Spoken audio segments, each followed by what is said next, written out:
Good morning. आज हम लोग को पढ़ना है मॉडरेट पॉलिटिक्स या उदारवादी राजनीति।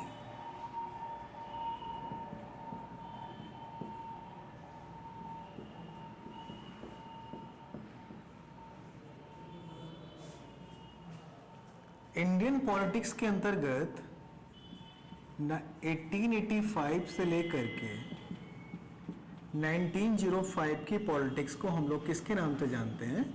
मॉडरेट पॉलिटिक्स या उदारवादी राजनीति के नाम से जानते हैं।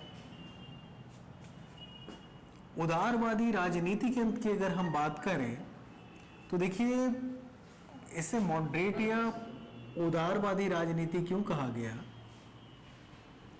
कि it was based on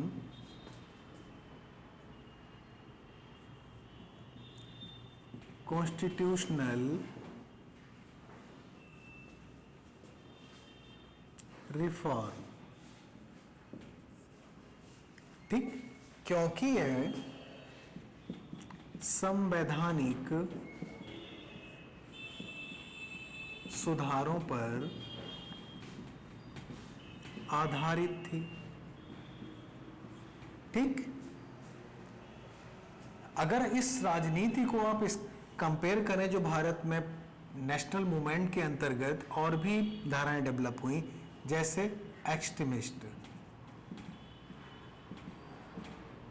extremist आप देख रहे थे कि ये विरोध की राजनीति, यानी ये किसके टाइम पे स्ट्राइक्स यानी कि हड़तालों पर विश्वास करते थे और विरोध की राजनीति करने पर विश्वास करते थे। दूसरी तरफ आप देखें गांधी आप देख रहे हैं साफ मना कर दे रहे हैं। सत्याग्रह यानी जो सच नहीं है हम वो नहीं मानेंगे, आप देख रहे हैं ये भी विरोध की राजनीति कर रहे थे यहाँ पे। इसके बाद हम देखें कि रेवोल्यूशनरी मूवमेंट यानी क्रांतिकारी आंदोलन चला। क्रांतिकारियों में आप देखते वो तो बम और पिस्तौल की राजनीति कर रहे थे। इसी के बाद आप देखते हैं यहाँ पे सोशलिस्ट, और सोशलिस्टों में भी आपने देखा कि जो एक एग्रेसिव धड़ा था कम्युनिस्ट, वो भी एग्रेसिव पॉलिटिक्स की बात कर रहा था, और सोशलिस्ट भी एक मास मूवमेंट की बात कर रहे थे। तो इस तरीके से अगर हम देखें तो इन सारी विचारधाराओं से कंपेयर करें तो ये जो इनका रास्ता था राजनीति करने का, ये कैसा है? ये एक लिबरल रास्ता है, यानी कि ये संवैधानिक तरीके से रिफॉर्म कराने के पक्षधर थे, जिसके अंतर्गत आप देखिए आप क्या लेके आएंगे? आप एक रेजोल्यूशन लेके आएंगे, रेजोल्यूशन के सपोर्टर्स लेके आएंगे और इस तरीके से अपनी मांगों को मनवाएंगे। दूसरा, असेंबली का यूज करेंगे, असेंबली में अपनी मांग को रखेंगे और बहुमत या मेजॉरिटी ला करके अपनी मांग को मनवाएंगे। इस तरीके की पॉलिटिक्स करने को उन्होंने किस नाम से कहा? इसे हमारे यहाँ मॉडरेट पॉलिटिक्स या संवैधानिक या उदारवादी राजनीति के रूप में जाना जाता है। अब देखिए, इस राजनीति का जन्म या जो इस राजनीति के यहाँ पे इंपॉर्टेंट लीडर्स थे, ये इस तरीके की सोच क्यों रखते थे और कैसे इस राजनीति का भारत में जन्म हुआ? तो अब देखिए कि इस राजनीति का जो एम था, इससे आप चीजों को समझ जाएंगे। इसका एम था रिफॉर्म्स, यानी कि ये भी सुधार कराने की राजनीति थी। ठीक, ये कोई रेडिकल चेंज या परिवर्तन लाने की बात नहीं कर रहे थे, ये केवल रिफॉर्म्स की बात कर रहे थे। सुधार कैसा? पॉलिटिकल,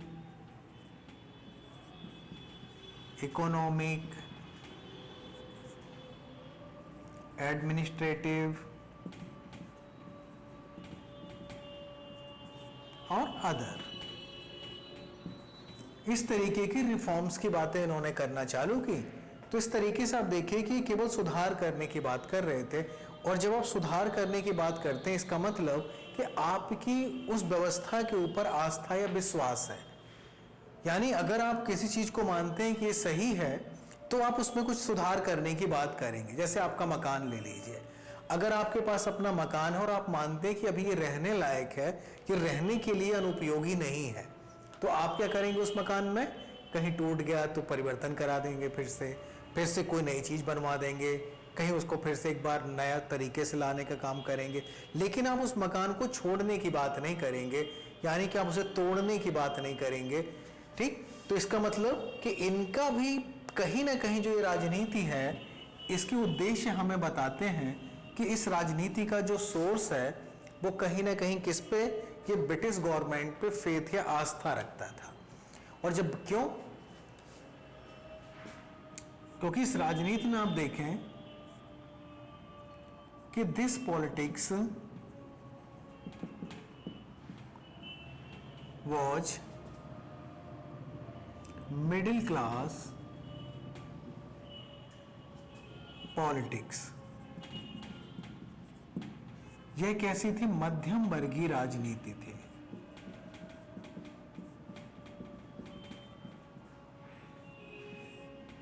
ठीक, और अगर हम देखें कि इंडिया में जो मिडिल क्लास का ओरिजिन है, origin of middle class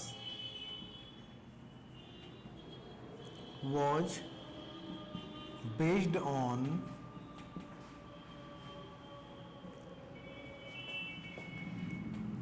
European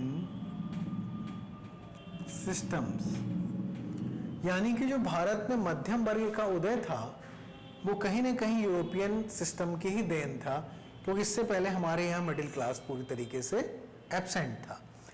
तो अगर हम देखें कि इस मिडिल क्लास के अंतर्गत ब्रिटिश गवर्नमेंट ने जिनको जन्म देने का काम किया, आप देख रहे हैं इनके अंदर एडवोकेट,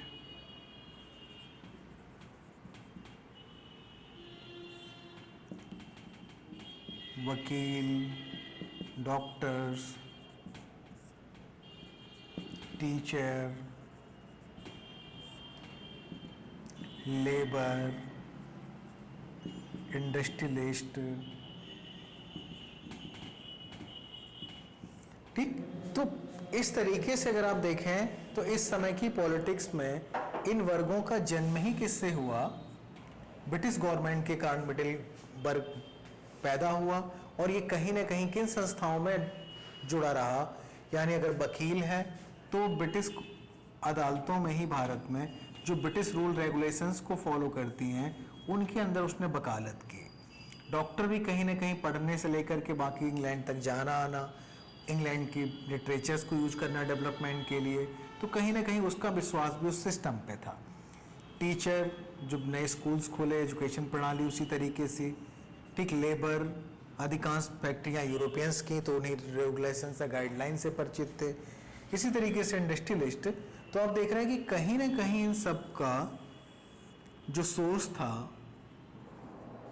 वो ब्रिटिश गवर्नमेंट से जुड़ा हुआ था, और इसीलिए इनका जो फेथ है वो भी ब्रिटिश गवर्नमेंट की तरफ बना रहा। क्योंकि जब आप जिस माहौल में आप बढ़ते आगे हैं उस व्यवस्था के प्रति आपका विश्वास प्रॉपर तरीके से बना हुआ होता है, क्योंकि उसकी फिर आप कमियां तुरंत नहीं देखते हैं, क्योंकि आप उसी चीज़ की देन है।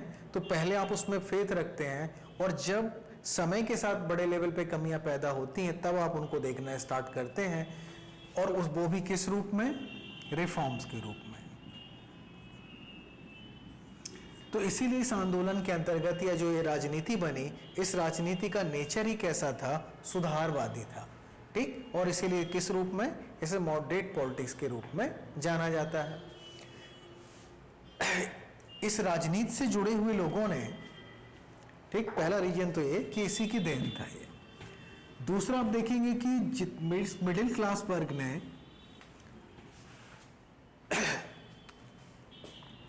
यूरोप में ये यूरोपीय सिस्टम्स को काम करते हुए देखा था। इनमें से अधिकांश यूरोप गए थे, पढ़ाई लिखाई से लेकर के यूरोपीय सिस्टम तक से परिचित थे, तो उन्होंने उस सिस्टम को सिस्टमैटिक तरीके से यूरोप में काम करते देखा था। उनको पता था कि यूरोप में पार्लियामेंट्री रिफॉर्म लाने के लिए कोई आंदोलन नहीं चलाना पड़ता है, बस एक मेजॉरिटी इकट्ठी करनी होती है और उसके आधार पे अपने परिवर्तनों को करा लिया जाता है।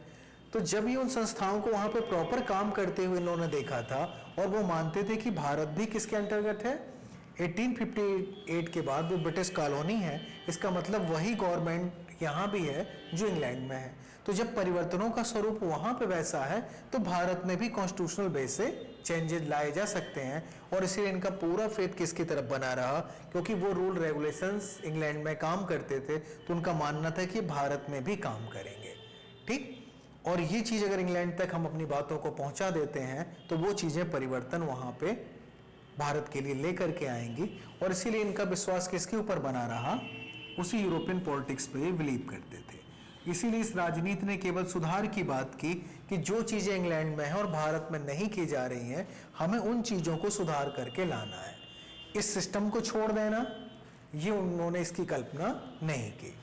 तीसरी चीज,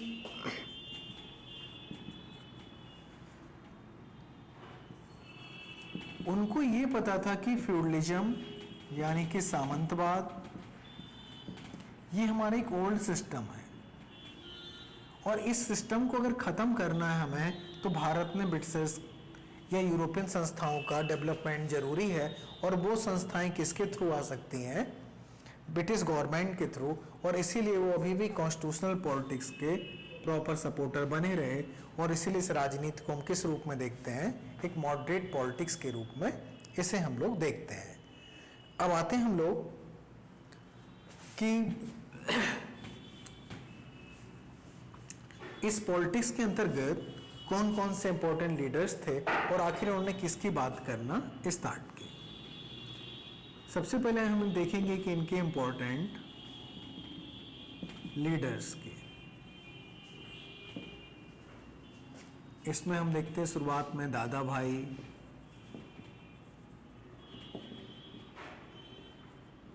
नौरोजी, महादेव, गोविंद रानाडे,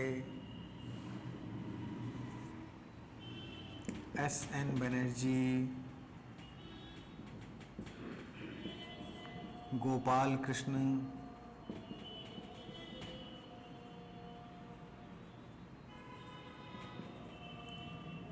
गोखले। तो इस तरीके से ये कुछ बड़े नाम हैं जिस पॉलिटिक्स के साथ जुड़े हुए थे।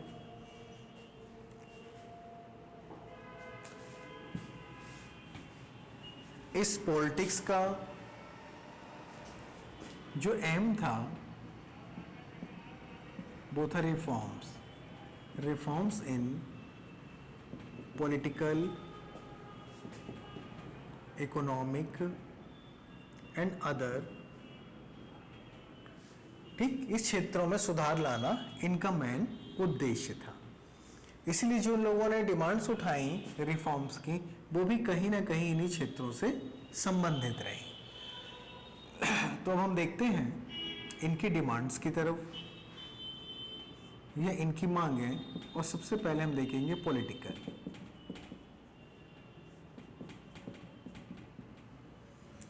उनको ये पता था कि इंग्लैंड में भी पार्लियामेंट्री सिस्टम है,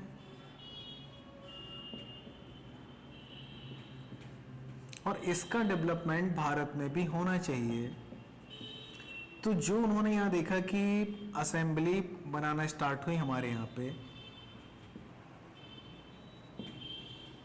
उन असेंबलियों की सबसे बड़ी कमी ये थी कि इन असेंबलियों की संख्या बहुत कम थी। जो भी यहाँ पे लेजिस्लेटिव असेंबलीज बनाई गई 1861 से इसने काम करना शुरू किया, और 1861 में 5+1 और जो एडिशनल मेंबर्स की संख्या रखी गई वो रखी गई 6 to 12, यानी कि पूरे भारत से 12 लोग केवल मैक्सिमम सेंट्रल लेजिस्लेटिव असेंबली का पार्ट बन सकते थे। तो उन्होंने देखा कि इंग्लैंड में जब इतनी कम पॉपुलेशन है और सेंट्रल लेजिस्लेटिव असेंबली में जो हाउस ऑफ कॉमन्स है इससे बहुत बड़ी संख्या में लोग हैं और जनप्रतिनिधि के रूप में, तो भारत में इतने क्यों, क्योंकि उनको इंग्लैंड की संस्थाओं के बारे में भी जानकारी थी, और इसीलिए उन्होंने पहली डिमांड किस चीज़ से उठाई कि एक्सपेंशन ऑफ लेजिस्लेटिव असेंबलीज, यानी कि विधान परिषद का विस्तार।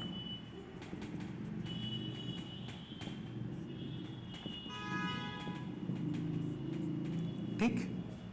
दूसरी महत्वपूर्ण चीज उन्होंने देखा कि लेजिस्लेटिव असेंबलीज के राइट्स, उनको ये पता था कि इंग्लैंड में जो भी विधान परिषदें बनी हैं वो क्वेश्चन कर सकती हैं, कॉम्प्लीमेंट्री क्वेश्चंस कर सकती हैं, बजट पे डिस्कशन कर सकती हैं। ऐसे कोई भी राइट्स इंडिया में नहीं दिए गए थे लेजिस्लेटिव काउंसिल्स को। तो उन्होंने किसकी बात करी? Question rights, question and complementary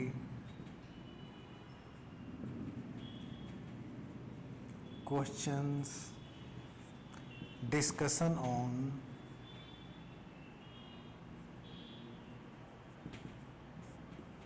budget. ठीक, इस तरीके से उन्होंने इनकी मांगे यहां पे करना चालू कर दी। इसी तीसरी चीज महत्वपूर्ण, civil services exam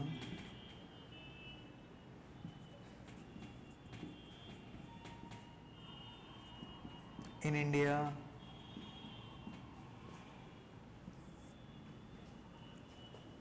and age related reforms. ठीक, भारत में सिविल सर्विसेज की परीक्षा कराना, एज बढ़ाने की बात उन्होंने यहाँ पे की। तो इस तरीके से ये पॉलिटिकल और एडमिनिस्ट्रेटिव डिमांड्स उन्होंने यहाँ पे करना स्टार्ट की। इसके बाद दूसरी नंबर की महत्वपूर्ण चीज जिसमें उनकी सबसे बड़ी उपलब्धि रही वो थी उनकी कुछ इकोनॉमिक्स डिमांड।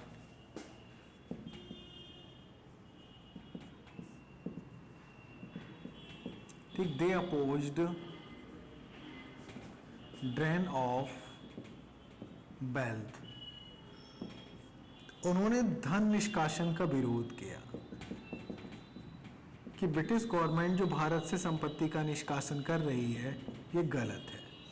क्योंकि दादा भाई नौरोजी ने 1960-61 की इनकम, पर कैपिटल इनकम और करंट को देखा तो उन्होंने देखा कि धीरे धीरे ये इंग्लैंड की पर कैपिटल इनकम भारत से पैसे जाने से बढ़ती चली जा रही है और ये यहाँ कम। तो इस मुद्दे को उन्होंने वहाँ पे उठाया।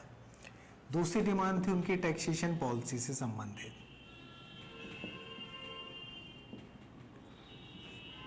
ये यूरोपियन और इंडियन गुड्स पे अलग अलग काम करती थी कि अगर कोई इंडियन यूरोप से इंपोर्ट करना चाह रहा है तो उसे ज़्यादा मिनिमम ड्यूटी देनी पड़ेगी, और कोई अगर भारत से एक्सपोर्ट करना चाह रहा है तो उसे ज़्यादा देनी पड़ेगी। तो इस तरीके से टैक्सेशन पॉलिसी को भी इक्वल करने की बात इन्होंने यहाँ पे उठाई।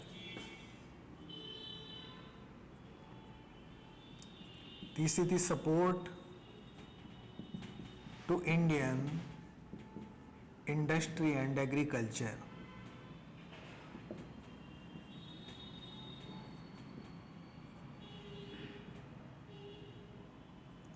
ठीक, भारतीय कृषि और उद्योग को समर्थन।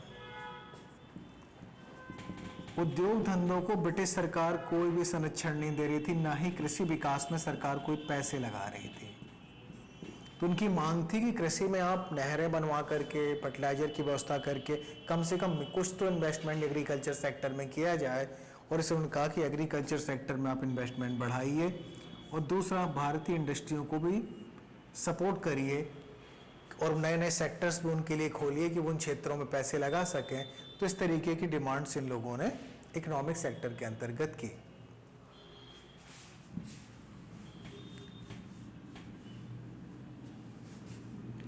इसके बाद देखें कि अदर डिमांड्स के अंतर्गत तो free primary education,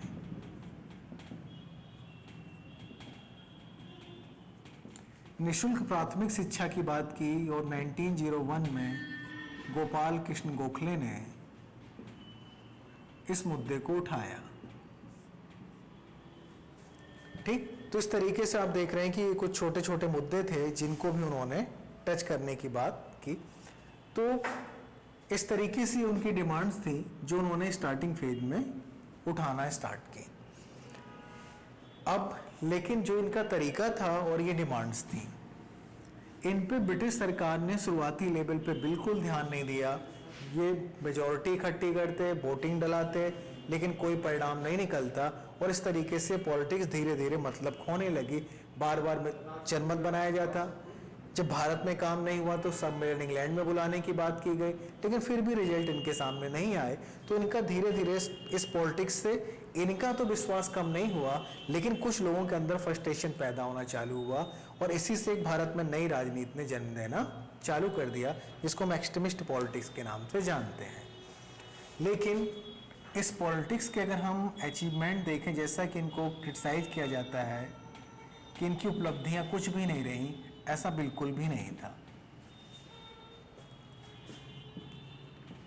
they created political awareness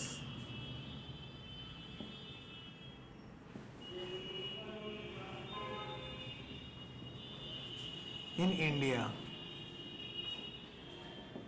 उन्होंने भारत में राजनीतिक जागरूकता को निर्मित किया। दूसरा, कॉन्स्टिट्यूशनल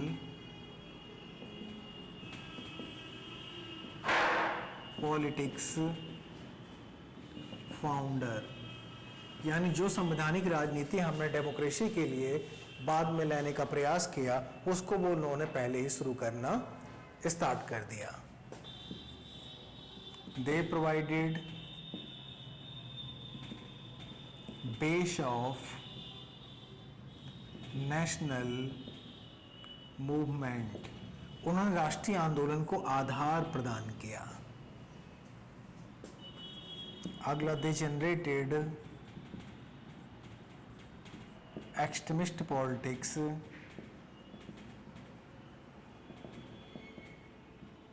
इन इंडिया। उन्होंने भारत में उग्रवादी राजनीति को जन्म दिया, क्योंकि उनके काम करने के तरीके से लोग धीरे धीरे परेशान होने लगे और एक युवा वर्ग ने इनके खिलाफ एग्रेसिव पॉलिटिक्स को लाने का काम किया। तो वो भी इनकी नीतियों की असफलता से ही एक एग्रेसिव पॉलिटिक्स का भारत में जन्म हुआ। अगर हम इनकी कमियों को देखें तो इस फेज में कमियां ढेरों होनी थी, इसमें कोई सोचने वाली बात ही नहीं थी। लेकिन इनकी जो सबसे बड़ी कमी थी कि वो ब्रिटिश गवर्नमेंट पे पूरी तरीके से फेक करते थे, और दूसरा, वो मास मूवमेंट के सपोर्टर नहीं थे। उनका मानना था कि ब्रिटिश सरकार ही सुधारों को ला सकती है, इसलिए ब्रिटिश सरकार का भारत में रहना जरूरी है, हमें अपनी मांग पहुंचानी है इंग्लैंड तक। ये उनका पहली जीत थी। बार बार की असफलताओं के बाद भी वो इस चीज़ से बाहर नहीं निकल पा रहे थे। दूसरी कमी कि वो आम जनता को राजनीति से जोड़ने के समर्थक नहीं थे। उनका मानना था कि अभी जनता इस लायक नहीं हुई है, कुछ राजनीति में लेके आना चाहिए, और इसीलिए उन्होंने इसका विरोध किया, और वो मिडिल क्लास पॉलिटिक्स के ही समर्थक थे। तो ये थी हमारे यहाँ की मॉडरेट पॉलिटिक्स। बाकी चीज़ों को हम लोग अगली क्लास में। Thank you.